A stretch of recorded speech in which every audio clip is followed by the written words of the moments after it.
वर्तमान आशाकर्मी आसला सबुठ बड़ खबर। ओडिशा राज्य आशाकर्मी संघ तरफ शताधिक महिला विभिन्न दाबी नहीं भिख प्रदर्शन करथिले। जहाँकि सेमानकर कहवा कथा जे मासिक वेतन 18,000 टंका प्रदान सह आशाकर्मी को ईपीएफ और ईएसआई रे अंतर्भुक्त करबा पई संघ पक्षरु दाबी करा जायथिला। भिख फरे 10 दफा दाबी सम्मिलित एक दाबी पत्र मुख्यमंत्री और प्रधानमंत्री जिलापाल जरिया रे प्रदान करा जायथिला।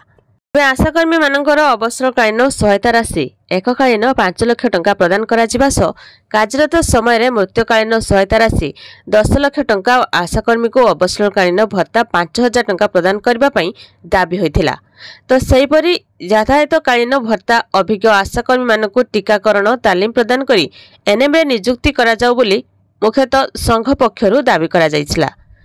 सबुर समस्त दाबी पूरण हेबो बोली कहा जाउछि। तेबे मुख्यमंत्री मोहन चरण माझी समस्त आशाकर्मी मानकर दाबी पूरण करिवे बोली कहउछन्ति। ओडिशा राज्य आशाकर्मी संघ तरफ विभिन्न दाबी नहीं जिलापाल ऑफिस आगे भिख प्रदर्शन करथिले। आशाकर्मींकर मासिक 18,000 टंका आशाकर्मी को ईपीएफ और ईएसआई रे अंतर्भुक्त करबा पई संघ पक्षरु दाबी करा जायथिला।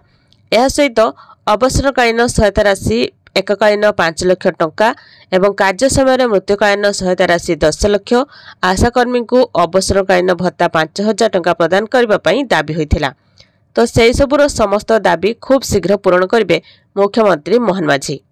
तो ये थिला आशाकर्मी मानक पई गोटे छोट इन्फॉर्मेशन। वीडियो को लाइक करंतु। एमिति नुवा नुवा वीडियो देखिया पई चैनल को सब्सक्राइब करी पाखरास्थ बेल आइकन क्लिक करी ऑल सिलेक्ट करनियंतु।